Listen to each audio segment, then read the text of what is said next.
Palestra com professora doutora Juliana Maria Ferraz Salum, no seminário dos 20 anos do Grupo Virtual Stargardt.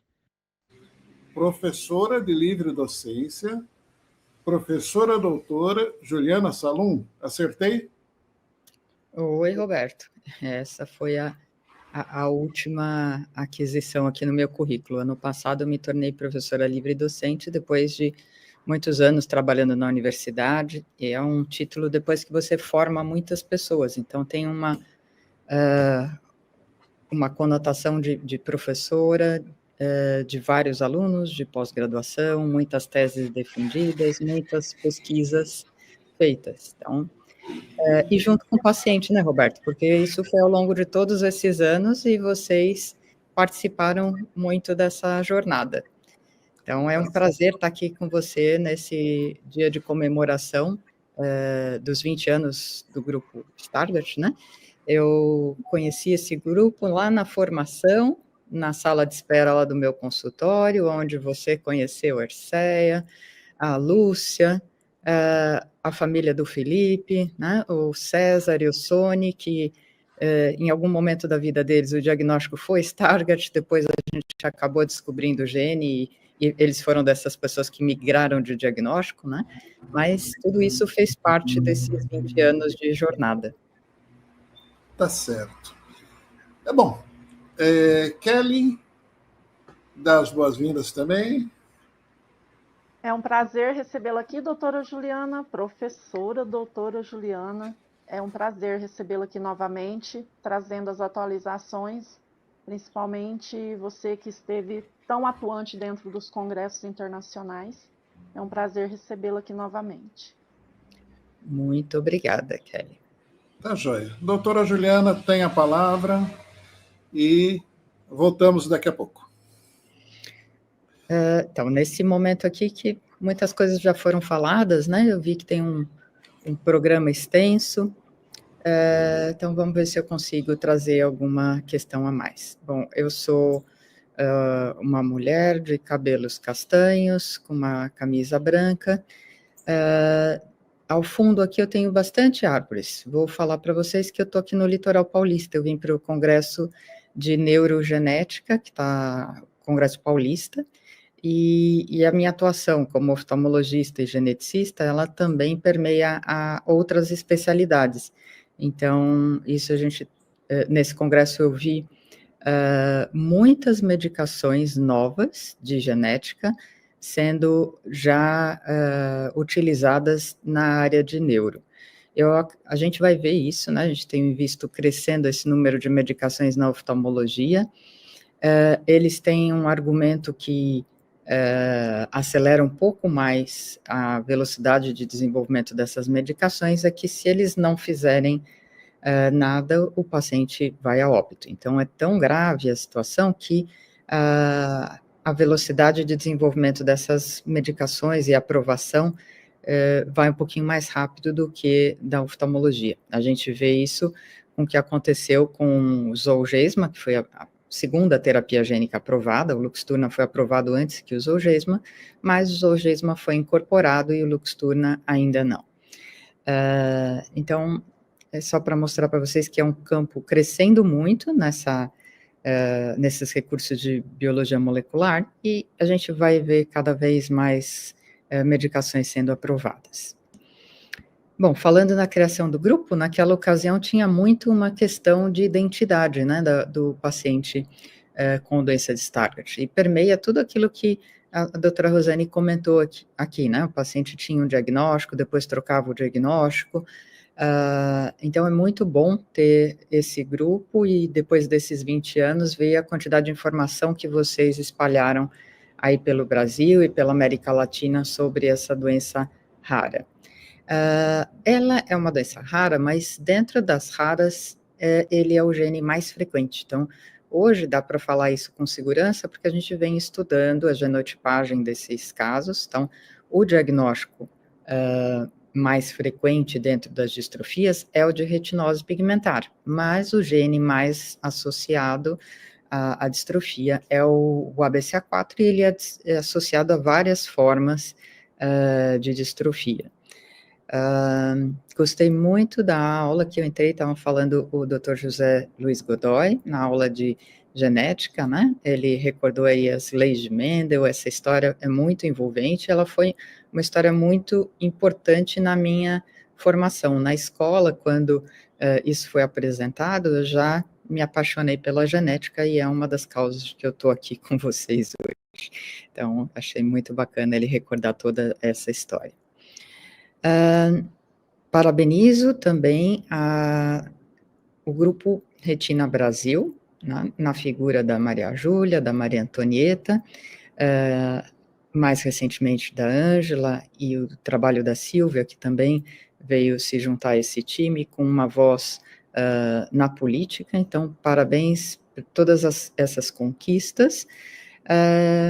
E eu trago aqui a voz muito técnica, né? Diferente de você pedir uma incorporação de uma genotipagem pelo acesso político, a gente tem que criar toda a técnica por trás. Então, se não fosse aí um trabalho de muitos anos na questão técnica, não adiantaria, a política não poderia ser implementada. Então, apesar de agora a gente já ter uma voz dizendo que existe uma vontade da sociedade de que isso seja um bem do SUS, né, que o teste genético esteja disponível no SUS, tem todo um embasamento técnico por trás.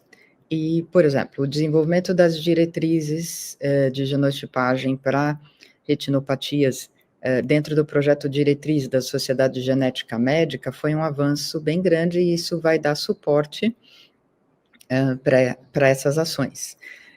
Isso juntou o CBOS, BRV, que é a de retina e vítreo, e a Sociedade de Oftalmologia, e isso junto com alguns projetos pilotos, como o Genomas Raros, do qual a gente participa lá na Unifesp, e o projeto CATIBRA, do Fernandes Figueira, Fiocruz, e lá da Unifesp, Hospital São Paulo, são iniciativas já dentro do SUS, né, de pacientes ali do Hospital São Paulo e do Fernandes Figueira, que estão tendo acesso à genotipagem. O problema é que ainda é um número muito pequeno, mas isso está desenhando toda a linha de acesso a essa genotipagem dentro do SUS, e vai haver uma convergência entre essa área de desenvolvimento técnico e a política solicitando a incorporação no SUS. Então, as coisas têm que acontecer em conjunto, e existe um momento certo para que elas ocorram.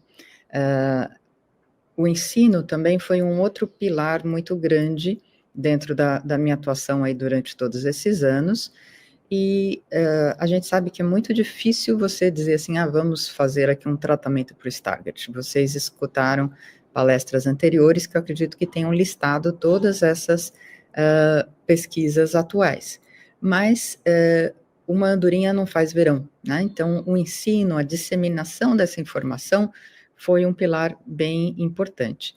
E a internacionalização desse grupo, principalmente dos alunos de pós-graduação, dentro da ARVO, que é o Congresso de Pesquisa Americano, o maior congresso. Esse ano a gente levou 4 pesquisas com o banco de dados dos registros das variantes genéticas dos pacientes com distrofias do Brasil, um estudo de rodopsina, um estudo do GNR-PGR, envolvendo vários pesquisadores brasileiros e da América Latina, e de aspectos psicológicos. Então, consegui levar um time, doutora Rebeca, a doutora a Cecília, psicóloga, também a Gabriela, que é biomédica. Então, é super importante essa internacionalização dessa turma mais nova que vem vindo. E participação no Retina Internacional de alguns de nós, a internacionalização dos alunos que fizeram estágio fora do Brasil, com uma parceria muito grande com o Casey Eye Institute em Portland, e vocês se beneficiaram disso, porque, por exemplo, a doutora Mariana Valim Salles fez uma pós-graduação combinada, o doutor Uber e a doutora Mariana Mattioli se prepararam para os processos de terapia gênica também com uma parceria lá. A gente, nesses anos também, pôde trazer não só a reunião do Retina Internacional para o Brasil, mas mais recentemente o congresso do SGEDAR, que é o grupo de genética geral, e isso dissemina muita informação. A gente tem um grupo pan-americano, o PAN-IRD, que se reúne toda segunda-feira de forma virtual, discutindo temas em distrofias, e mais recentemente a inclusão do American Ophthalmological Society. Então são oportunidades, né, que a gente compartilha, na medida que eu vou na frente e levo todo um time de alunos por trás. Então, foi durante mais de 20 anos, né, que já são mais de 30, um trabalho grande de disseminação da genética ocular, de uma forma geral, aos alunos da Unifesp, principalmente no curso básico de oftalmologia, que recebe residentes de vários serviços, iniciando ali a residência em oftalmologia, nos congressos, principalmente do CBO, da Sociedade de Retina e Vítreo e da Sociedade Brasileira de Genética Médica, onde eu tenho uma atuação grande junto com os geneticistas também. A disseminação da informação, ela tem se dado bastante através do grupo de pacientes, o grupo Retina Brasil e o grupo Stargardt. E eu vi crescer muito também nesse tempo a regionalização, né, surgindo vários grupos regionais, e eu tive a oportunidade de convidar médicos oftalmologistas bem formados, ex-alunos, a ficarem ligados a esses grupos regionais para trabalharem em rede, para que essa informação lastreada, né, uma informação com um embasamento científico, chegue aos pacientes nas consultas que eles têm com médicos preparados nas diversas localidades do Brasil, e às vezes com apoio remoto em centros de referência. Isso é super importante nessa área da informação, mas ao mesmo tempo de uma desinformação de um nível extraordinário. É incrível como a gente tem acesso à informação, mas um acesso à desinformação também, informação errada, não lastreada. Então, é muito importante ter um grupo como esse, que congrega pessoas que estão trabalhando em prol, realmente, da melhor informação para o paciente. Durante esses anos, um ápice das conquistas foi quando a gente trouxe para a doença de Stargardt a pesquisa Acucela no Brasil.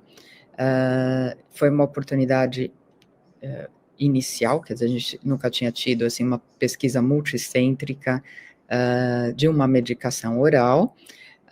O Acucela, ele ainda está em análise, aparentemente ele tem a utilidade para um subgrupo da doença, então pode ser que a gente ainda vá ver o Acucela no mercado, tá? Que é o emixustat, que é uma medicação que interfere no ciclo da vitamina A. Outro ponto que não foi diretamente relacionado à doença de Stargardt foi o Luxturna, né, a realização das terapias gênicas no Brasil. Isso mostra que a gente é capaz, que é possível, e o Brasil vai desenhar essa política de acesso às terapias gênicas para a oftalmologia quando isso realmente for o momento exato, né? Da mesma forma que os testes genéticos, eles levaram tempo até realmente serem uma realidade, serem efetivos e serem eficientes. Então, eles começaram com nós tendo que mandar o teste para o exterior, né, mandar para centros de referência fora do Brasil, com custo elevadíssimo. Realmente, a gente fez um trabalho de disseminação disso, de que o teste fosse disponível em vários laboratórios, no laboratório, vários laboratórios brasileiros, na Mendelix, no Fleury, agora, recentemente, um trabalho que eu tenho feito na DASA Genômica, e cada vez com uma qualidade técnica melhor, boa cobertura do gene, né, conseguindo uma porcentagem de diagnósticos bem boa, trabalhando também em fazer diagnóstico dos genes diferenciais, né, o PRPH2, ELOVL4, PROM1, que às vezes tem padrões de herança diferentes do padrão recessivo do ABCA4 e que precisam ter diagnóstico diferenciais, porque causam impacto nas famílias de forma diferenciada.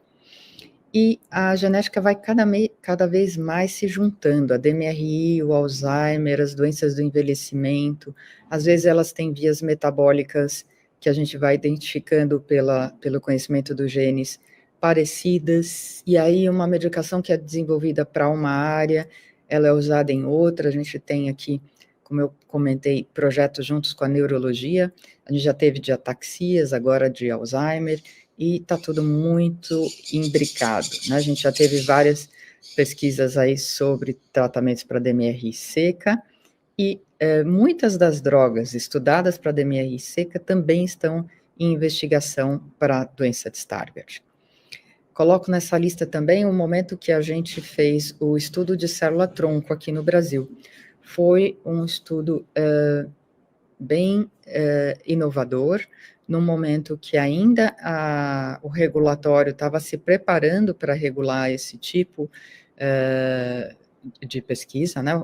Pelo regulatório eu coloco os órgãos federais, né, que acompanham as pesquisas, mas foi uma batalha, foi um estudo extenso, ele demorou bastante tempo para ser publicado, e foi publicado com muito êxito, e essa linha de pesquisa, ela continua, principalmente fora do Brasil, principalmente na Califórnia e em Harvard.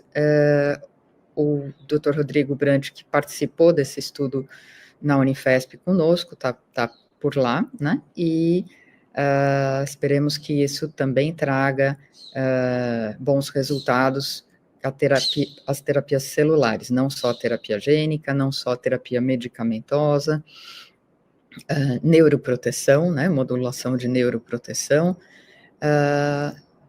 todas essas frentes, talvez a optogenética também, para casos muito avançados. Então, cada um com a sua característica de inclusão, né? Não é esperado que a gente vá usar todas essas terapias para uma pessoa só, mas vai depender do padrão da doença, do nível de comprometimento, da velocidade de progressão, mas são várias frentes de pesquisa. Eu acho que não faz nem tanto sentido eu listar aqui todas, porque hoje em dia o número cresceu vertiginosamente, e são nomes que nem sempre fazem tanto sentido aqui, mas todas essas frentes, também edição gênica, terapia com RNA, todas já estão sendo testadas na prática. Mas o que vale, né, que é o país do futebol, continua sendo o que vale é a bola na rede, né? O que vale é o tratamento aprovado, o que vale é aquilo que a gente consegue já disponibilizar para vocês. E aí é que entra o problema, porque a gente ainda não tem nenhum tratamento aprovado para a doença de Stargardt. É importante acompanhar com os médicos, acompanhar em centros de referência, onde a gente pode estar olhando aspectos diferentes da doença e trazendo essa informação para o desenvolvimento da ciência, e com orientações de cuidado com luz, né? Então, uso de óculos escuros, cuidar da saúde de uma forma geral, vocês acabaram de escutar comentários nesse sentido, com alimentação, com sono, controle glicêmico, controle do colesterol, e, claro, não fumar, porque fumar está aí na contramão, ele causa um dano oxidativo degenerativo, que sabidamente piora a degeneração macular relacionada à idade, e, por analogia, também as distrofias da retina. É muito importante lembrar da reabilitação, então, além do acompanhamento, a reabilitação. Então, a Cecília, acho que conversou com vocês agora há pouco, acredito que ela tenha contado que a gente está trabalhando bastante em conjunto no nosso time de oftalmologistas, na Unifesp, no Instituto de Genética Ocular, onde ela tem conduzido, junto com a posição dela no Bengala Verde, a reabilitação de vários pacientes. E aí, é importante essa decisão, né? Como eu quero conduzir a vida, isso foi comentado aqui pela Adriana Florindo, né? O foco no dia, isso que a gente costuma trazer na pesquisa, porque às vezes a gente atende pacientes que falam, não vou fazer nada agora, eu vou esperar alguma pesquisa dar certo, eu vou esperar a cura. Não funciona desse jeito. A vida está nesse momento, então é difícil, a gente sabe, mas a reabilitação é um caminho para tentar adequar da melhor forma possível a vida, né? E enquanto isso, tenho certeza que a gente tem trabalhado muito, realmente vocês não conseguem ter ideia de quanto que é o envolvimento nosso nessas pesquisas. Então, existem pesquisas de genotipagem, né? Antes a gente tinha uma positividade nos testes bem menor, hoje a genotipagem está bem melhor, com plataformas de sequenciamento cada vez melhores. Antes era a plataforma Illumina, agora, por exemplo, a DASA, a Genômica e a equipe também do Rio de Janeiro, do Fernandes Figueira, tem acesso a uma plataforma do Beijing Genomic Institute, que é o MGI, é um novo sequenciador chinês. Então, está vindo muita inovação para essa área. A gente tem acesso a bancos de variantes. Eu tenho contribuído para um ClinGen, que é um banco de variantes que analisa quanto que uma variante realmente ela é causadora de uma doença ou não. Então, tem um trabalho por trás, que para vocês ele não fica evidente. Por isso que é sempre aquela pergunta, poxa, mas não tem nada? Na verdade, tem muita coisa, mas a gente não conseguiu ainda fazer o gol, né? Então, é aquela história, a gente está lá batendo a bola no meio de campo, fazendo pesquisa, mas o gol está bem perto, tá? A gente teve a oportunidade de ter aqui no Brasil 2 sites multicêntricos de pesquisa em Stargardt, né? Que é ali na Unifesp, conosco, no Instituto de Genética Popular, e em Minas, com a Fernanda Porto. Isso foi um avanço. E eu sempre tentei trabalhar em rede com todos os médicos. Então, o fato de terem vários médicos envolvidos na pesquisa, a doutora Rosane Rezende do Rio é uma parceira, acho que é a primeira parceira nessa jornada, mas hoje tem vários outros ex-alunos espalhados para o Brasil, e a gente se ajuda e através dessa rede a gente traz os pacientes para os centros de pesquisa. Os que participaram da pesquisa conheceram um outro time por trás, que são os coordenadores de pesquisa. A Lucy, que é a nossa veterana lá na Unifesp, a Ana, a Esther, a Fabi, que teve um trabalho muito grande, a Fabiana, na Austrália, trabalhando conosco, mas lá da Austrália, e ela organizando o banco de dados, mais recentemente a Gabriela Donar Rodrigues e o Caio, que estão agora arrumando as malas. Lá por setembro, a Gabriela vai fazer um mestrado na Holanda, na Universidade da Holanda, sobre distrofias de retina, e o Caio está indo estudar eletrofisiologia em Budapeste, na Universidade de Edelweiss. Então, como professora, para mim é muito legal fazer todo o preparo de uma geração que está vindo super top, muito especializada para trabalhar nessa área e para potencializar ainda mais a pesquisa na doença de Stargardt. Dentro dessa linha de doença de Stargardt, a gente já comentou bastante coisa, mas eu vou comentar um pouquinho sobre quem se beneficia, né? Então, tem duas vertentes aqui. Tem o paciente que ainda tem bastante célula remanescente e tem o paciente que já perdeu muitas células. Então, eu vou ter, em cada pesquisa, critérios de inclusão e de exclusão que são feitos para que o paciente que entrar na pesquisa tenha um benefício próprio, tá? Mas também para que seja possível comprovar se aquela medicação é útil ou não.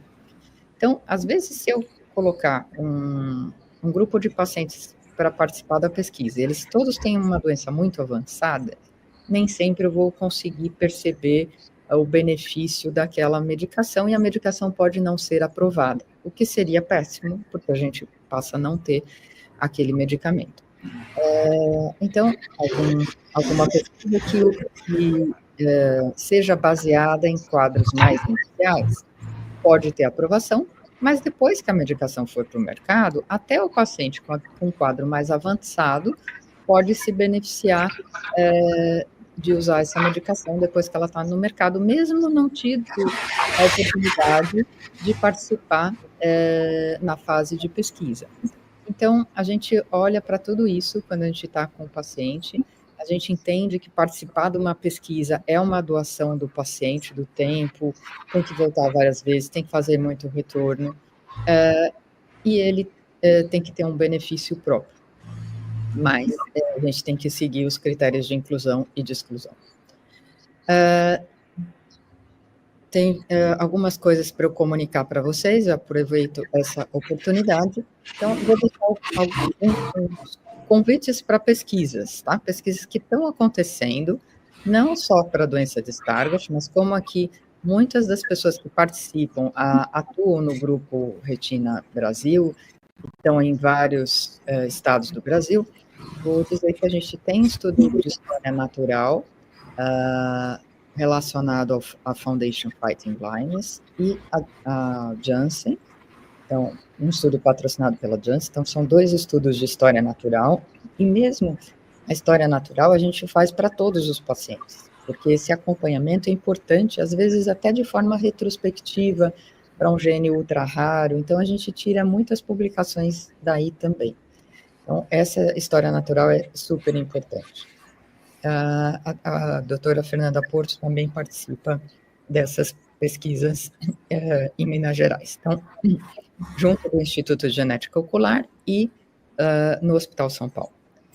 2 outras pesquisas que estão iniciando agora, o nucleotídeo antissense, uma é para o gene USHER2A, que é responsável pela doença a síndrome de Usher e pela retinose pigmentar, mas nesse caso, pessoas que têm mutação num hotspot, né? Hotspot é um lugarzinho do gene chamado exon 13, é um pedaço do gene, onde a grande maioria das mutações estão localizadas nesse ponto.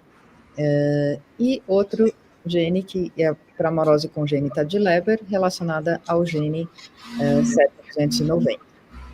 Além disso, esses dias a gente está com quadros, com pesquisa para uma forma autossômica dominante de retinose pigmentar que esteja sem diagnóstico.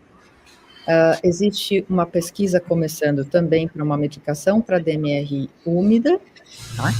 Pacientes virgens de tratamento. Então, caso vocês conheçam nos grupos retina espalhados, pacientes que acabaram de ter o diagnóstico de DMR úmida, entre em contato, e oportunidades de alguns outros genes da amarose de Leber, tá?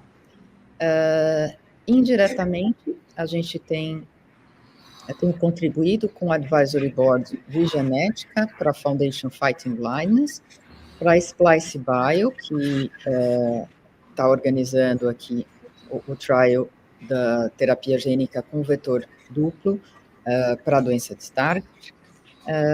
Na DASA Genômica, a gente trouxe também a oportunidade para pacientes do Brasil de terem acesso ao teste MyRetina Tracker, infelizmente não de forma gratuita, mas é um teste bastante qualificado para pessoas que tiveram testes anteriores negativos ou que têm suspeita de se tratar do RPGR quando a gente não conseguiu um diagnóstico com os testes brasileiros.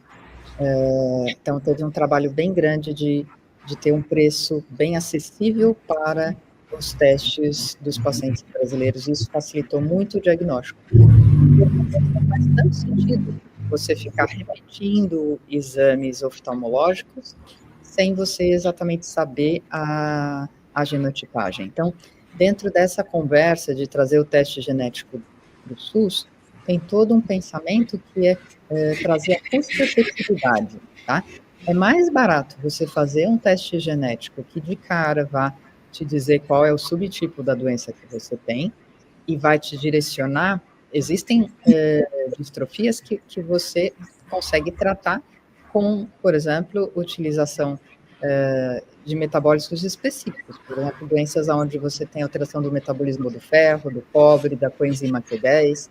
Então, é importante você identificar. Então, é custo efetivo ter esse acesso ao teste genético no SUS. E pensar, né, que o dia a dia de acompanhamento é super importante. Então, acompanhem os médicos e tenham certeza de que nós estamos aqui imersos aqui numa tríade. de assistência, tá? De acompanhamento dos casos, de ensino, porque é super importante qualificar os profissionais do futuro, e de pesquisa para trazer, transformar essa pesquisa básica em uma pesquisa aplicada e que se torne um tratamento viável para vocês. Obrigada pela atenção de todos.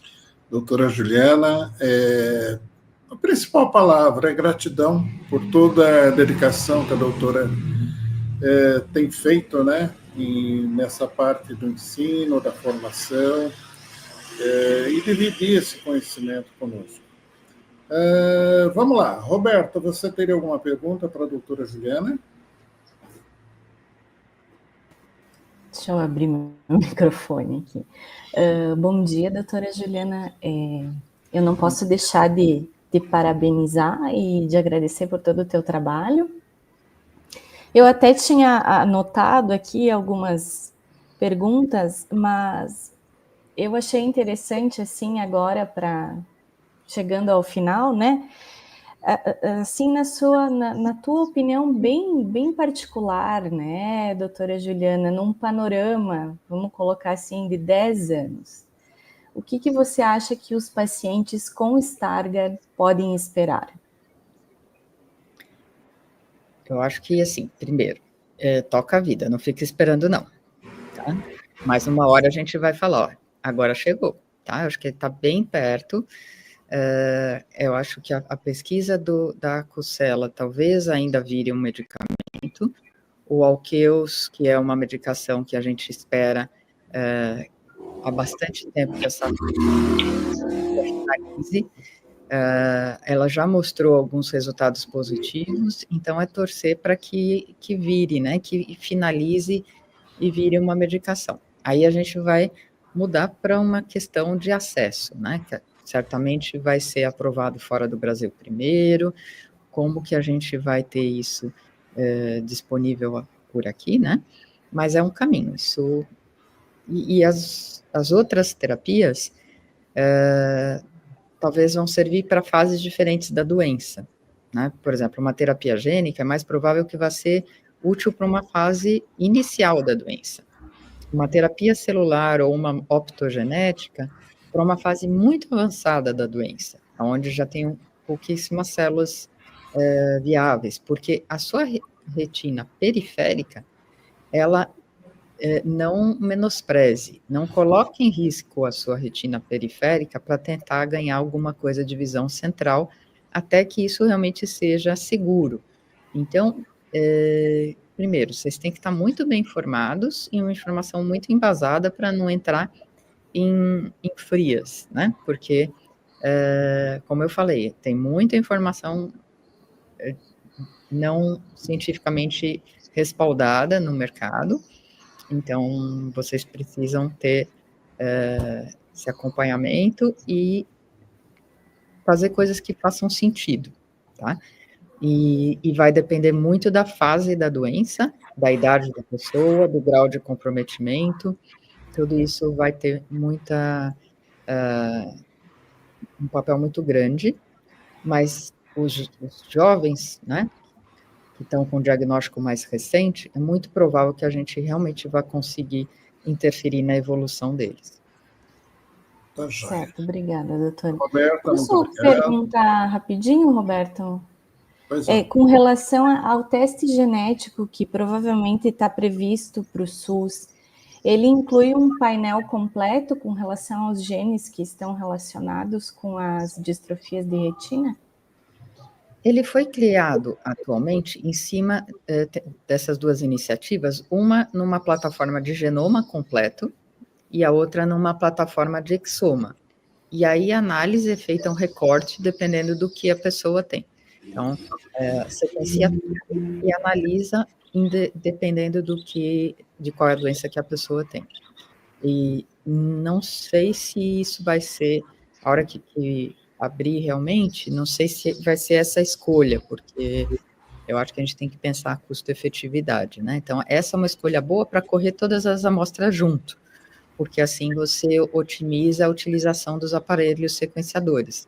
Você pode sequenciar pacientes com doença ocular, junto com doença neurológica, junto com doença renal, e você faz sua análise separada. Mas isso ainda não é totalmente decidido. Tá certo. Obrigado, Roberta. Mas... Kelly, você teria alguma pergunta para a doutora Juliana? Não, eu não tenho, não. Hoje a doutora Juliana, ela foi explicativa ao máximo, né? Eu acho que ela tirou todas as dúvidas que a gente estava trazendo, inclusive dos grupos.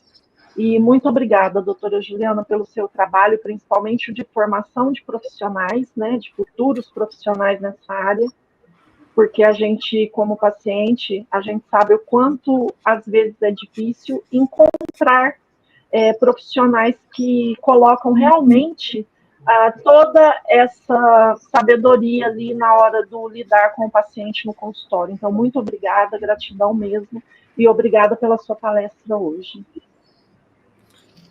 Doutora Juliana, deixo a palavra com a doutora, agradecendo mais uma vez a participação, e a doutora finaliza. Bom, muito obrigada pelo convite, por estar aqui com vocês e por estar junto durante esses 20 anos.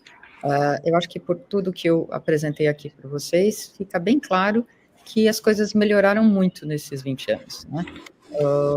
O teste genético já é uma realidade, a gente está lá tentando acertar o gol, né? Já tentamos aí várias pesquisas, uma hora a gente vai acabar fazendo o gol e ter esse tratamento disponível. Acho que o importante é estar junto, estar acompanhando, e eu acho que também, assim, falando nessa questão do ensino, que os médicos jovens, né, estão vindo bem mais bem formados em genética e já não tem mais tanto aquele receio de conversar sobre doenças genéticas. Isso já é uma realidade e essa realidade espero que esteja cada vez mais espalhada pelo Brasil. Muito obrigada por estar com vocês. Muito obrigado, até mais. A imagem é um banner comemorativo com fundo branco, dividido em duas partes principais.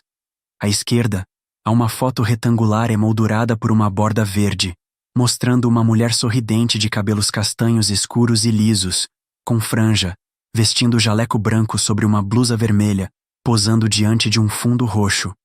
Abaixo da foto, em letras grandes e azul petróleo, está escrito: Professora Doutora Juliana Ferraz Salum, seguido do título entre aspas, Atualizações de pesquisas de tratamento para a doença de Stargardt. À direita, aparece o logotipo do grupo Stargardt, composto por uma imagem estilizada de um olho humano com fundo de retina ao centro, circundado por semicírculos verdes e um traço azul, acompanhados da palavra Stargardt em letras pretas. Abaixo do logotipo, em destaque, está a inscrição 20 anos, inclinada em letras grandes verde-azuladas. Trata-se da palestra da professora doutora Juliana Ferraz Salum, em comemoração aos 20 anos do grupo virtual Stargardt.